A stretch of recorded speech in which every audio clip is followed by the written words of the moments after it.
যেমন এই আঙুলগুলো উঁচা, ঠিক এই উঁচাটাই মাটিতে থাকবে। উঁচাটা যদি মাটি ভরে, এটা যদি মাটি না ভরে তাহলে বুঝতে হবে যে রোপণ হয়েছে। আর যদি এদিকে মাটি ভরে, এদিকে যদি না ভরে তাহলে কোনো রোপণ হইতেছে না।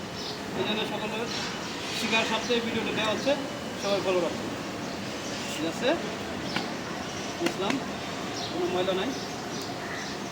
মোট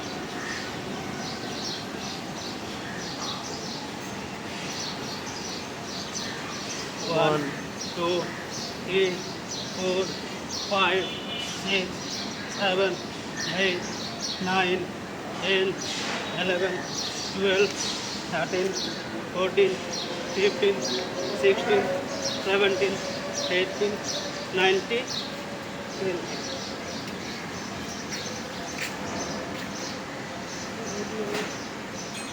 ঠিক এই দুই আঙুলের মধ্যে আমার যে এখানে করার কারণ আমার বন্ধু যদি লেভেল হয়েছে, যার জন্য এদিকে বসছে।